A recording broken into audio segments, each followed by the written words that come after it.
Welcome back to MMA Unhinged, and joining us today is Brennan Bubba Pickard or Picard. Sorry, Brennan will be facing Labidi Beck here at Unified 59 on October 4th. So, Brennan, welcome, and I hope I got your last name right. No, Picard, you got it right. Labidi's actually out. Nigel Crosswell is in. Okay, that's news to me. Well, that changes things. I know Noah just fought recently, so he's gonna have his hands full for sure. So we'll talk about that. But first off, thanks for taking the time. Of course, brother. Uh, so uh, let- uh, so how are you and how are you feeling as we're approaching the fight?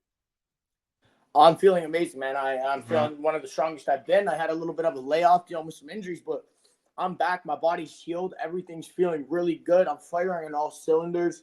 I'm ready to go out there and showcase. I'm ready to do what I do best, and that's put on a show and get my hand raised. Yeah, and last time we saw you in the cage, it was back last 2023, and I know your opponent from January had pulled out, and thank God this time you have an opponent this time. But back at that time earlier this year, what kind of impact did that have on you, especially in your early career? Dude, if I'm going to be honest with you, it's been hard to get fights. I Hmm. probably had five opponents. Like Labidi didn't get or whatever his name is. He didn't get he didn't get approved by athletic commission. Anton, totally understand, got an injury. Then I've had three or four dudes that have denied me as a fight. It's been hard to get a fight.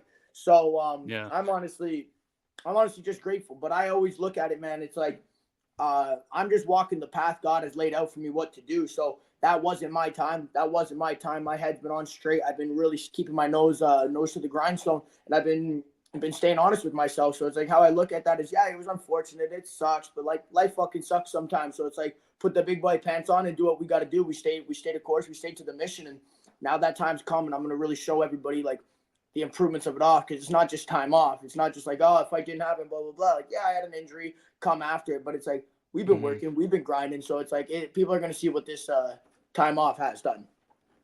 So, Brennan, is there a reason why Unified didn't maybe set you up with another fight? Earlier than versus October now.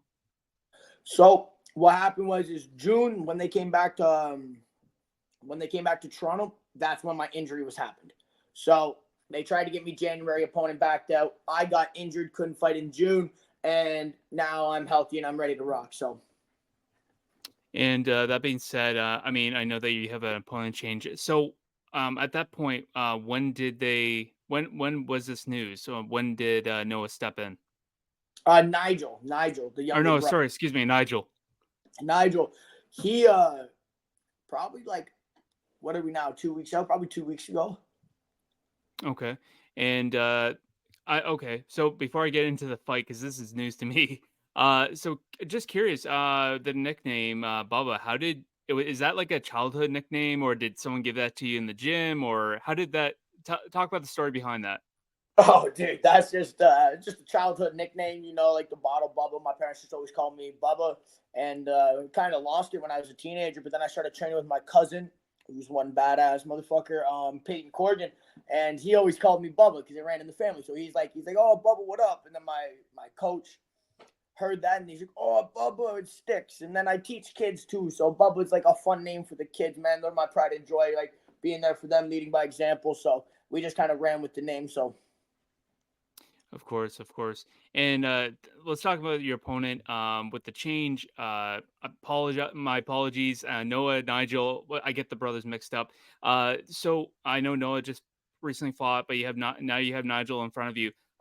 Obviously, you're preparing for another opponent. So since you've known about this the last 2 weeks, how much has it of an impact has it been on your camp? Knowing that you're preparing for one opponent and now you have to prepare for a different style. honestly, like switch ups happen. Switch ups happen. That's the name of the game. Like this is a dropout sport. Like it's just one thing that happens. It's a vicious sport, man. People are gonna drop out sometimes. Some things doesn't happen. It's hard to get approved by the athletic commission. There's a lot of things, a lot of loops you got to jump through. Hmm. So with that being said, man, it doesn't Doesn't matter to me. I'm not here to be the second best. I'm not here to. Nobody remembers fucking second place. I'm not here to be second. I'm not here to be third. I'm here to be first. So it's like they could switch up the opponent again, but as long as I have an opponent to get in there with, I have the best team behind me, and my skills speak for themselves. That I will be able to adapt on the fly, and I will be able to address and dominate. Hmm. And with someone like Nigel, obviously with the opponent change, in your camp, what are the personal things that you had to change for this matchup, or was there any? No, I'm just myself. I'm just myself. Yeah, like they're both, from my understanding, they're both strikers. Nigel's a little bit taller. That's okay. He's probably as tall as me. Probably one of the only times I'll fight a 125 or as tall as me. But striker's a striker. My game is always to I find holes, and I capitalize on those holes, right? And if he wants to bang out, guess what? I've worked on my wrestling. I've worked on my jujitsu. I made all that slick. I've tightened up holes. So it's like it doesn't matter. If he wants to strike, I'm going to take him down. If he wants to take me down, I'm going to strike. If he wants to strike, I'm going to strike. Like wherever it goes, it does not matter. So it's like not a whole lot has changed. I'm here to walk my path, and he has to adapt to me. I don't adapt to him. Hmm. And like I said, his brother recently fought. It seemed like he had a lot of trouble on the ground. And you spoke about them both being strikers. Is that something that you and your team have kind of looked at? Yeah, well, my one boy Ethan Harrod, he actually just TKO'd Noah a couple of months back on the BTC card, and yeah, so it's like I know there's holes in their striking too. I know there's holes, but then also Anton, I know, submitted Nigel. Um, but at the end of the day, like I'm not out here going for the finish. I'm not one of those guys. It's like, don't get me wrong, like I'm going to finish, but it's like I don't hunt for the finish. I'm here to win the war. I'm here to get my hand raised. I'm here to dominate. So it's like I'm not going to force myself and put myself in shitty situations. I'm just going to execute my game plan, and when they make a mistake, I'm going to capitalize, and I'm going to either sit them down or choke them out. And how would you like to finish Nigel Crosswell? Doesn't matter to me. It doesn't matter to me one way. I'm walking out with my hand raised. So it's like it doesn't matter to me. Of course, I'd like to connect a hand on his chin, like to touch his liver, like to choke him out, like to take his arm home with me. It doesn't matter, but no matter what, I'm hunting. I'm You know, hunting. you're for sure, for sure. You know, you're a Bowmanville guy, and you know, just living outside Toronto, this event's gonna be in Toronto. Obviously, you're gonna have a lot of the crowd out there for you. So, what are the strategies that you've taken in step to not let the crowd get in the way of your game plan? Um, like just a lot of fights. I've just fought. I've fought. I've been fighting my whole life. Been competing 13 years of my life, from judo to jiu-jitsu to wrestling to Muay Thai to kickboxing. We've done it all. So it's learning. It's just it's time in the fire, forged in fire. That's all it is. It's, you know what I mean? It's not one thing that I learned over one fight. It's me feeding into the crowd one time. Oh, that didn't work. Oh, I find myself, I adrenaline dumped. Okay, this time I kind of didn't take up the energy and I was too lax. So it's just kind of just trial and error. And we've got it down pat where now I feel the energy. I feel the love. I feel the enemies too. I feel the boos and I love it. I hear the cheers and I love it. And I just take it for what it is, because I know when those cage doors close, that arena is silent. There's not a sound I hear when those cage doors close. So it's like the walkout's the part where I just feed off the energy. I love it, but just trial and error. Yeah, you spoke a little bit about your history, and you've been you performing and fighting for 13 years. What came for what got your interest in MMA in the first place? What background did you start off with at the beginning? I started off with judo when I was 11 years old. So me and my dad and my brother got into judo. We crushed that. Actually, I didn't crush it. I was a lot of time, a lot of losses in judo. It taught me a lot of good lessons. And from judo in Huntsville, Ontario, we ended up to have to move. So we moved down to like Coburg area and stuff like that, where I lived with my parents. And we started to train Muay Thai, kickboxing, and Brazilian Jiu Jitsu. And we kind of stopped the judo after 4 years. And then I just adapted. I was down fighting for a world title after a year and a half of training for Muay Thai and kickboxing, and I was able to steal that world title as an amateur, young 16-year-old. And then we just kind of ran with the striking for a bit, did a couple grappling tournaments here and there, but then Once I turned like 18, 19, we just really jumped into the MMA. Yeah, and I mean, jumping in at that point, I know for at one point I know it was legal in Ontario, and then now it's become illegal again for at least amateur MMA. How much of an impact is that? Do you feel like that has on fighters that are just trying to get fights, especially in Ontario? Oh, dude, it's a huge impact, and honestly, it sucks. It sucks, but it is what it is. It is what it is, man. How serious are you? How hungry are you? You know what I mean? Like, Hmm. it's like how I look at life is if there's a problem, there's not if there's like a problem and there's a solution, it's not really a problem.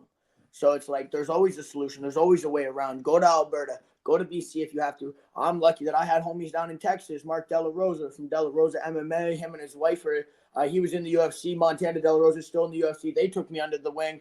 They treated me really well, and like I fought under them and got that stuff done too. Because or you just go to New York, right across the border. You just gotta have the right people in your corner, man. Anything's possible. Hmm. And so, talking about after the fight, I know you're focused right now on your opponent, Nigel, but uh, after the fight, you're gonna be in Toronto.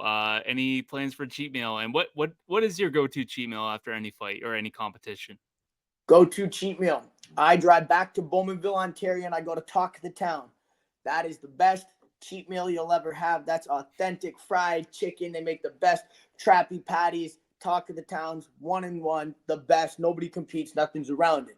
That's what I'm going to be driving back, getting me a trappy patty, getting me a big boy, and then I'm going to bed. I'm going to bed. Then I'm waking up, and I'm going to fight again. Then I'm gonna go to bed after that next fight. And I'm gonna wake up and I'm gonna want to fight again. I've stopped drinking. I've stopped smoking, man. I'm locked. Yeah, yeah, and for people that don't know, is that the go-to is get the chicken sandwich or what is if you took someone there that has never been there, what would you recommend? The chicken sandwich? Oh yeah. I go big boy. So I go yeah. What is it? The big boy. There's like chicken sandwich, mac and cheese on top of it. Um, no, that's the Big Al. The Big Al's mac and cheese, chicken sandwich, and they got like their own breading that they bread it with, their own sauces. Everything's authentic, so I would do that, and then I would go to their trappy patties after that, and I would do their double homie. Their double homie is two trappy patty burgers, jalapenos, lettuce, tomatoes, their own trap sauce on it. It's authentic. It's the best. Yeah, and Brennan, so My boy Zach knows obviously, how to get it done. oh, sorry, I didn't mean to interrupt you. I think you lagged Well, for a little bit, so I apologize uh, if I interrupted you there. yeah. No, Um, all good. You were good. Okay. Good, good, good. So, in a perfect world, injury free, everything. If Unified, I know they've had cards in December before. Should the timeline work for you? Would that interest you? 110%. I don't care if Unified throws a show in Canada. I'm on it. I don't care if they go to Alberta again. I'll fly down to Alberta. Fuck, I'd like to go to Alberta. Go to Banff afterward. Go vacation a little bit afterward. I would love it, man. That's the one thing I like about my job. I want to get on a plane. Put me on a plane. Let me make my name worldwide and let me go see the world. It's a beautiful aspect of what I do. Oh, that's excellent, Brennan. Well, it's a pleasure talking with you for the first time, and and again, like I said, I appreciate you taking the time to come on here and being flexible with the changes and with time and everything. So again, for people that don't know, Brennan will be fighting Nigel Crosswell at Unified 59 on October 4th, and tune in. You do not want to miss this one. So Thank you. Yeah, it's going to be a good one. I really appreciate you guys for having me on. I really appreciate you for having me on. It means a lot to me. And yeah, I look forward to putting on a show and doing what I do best.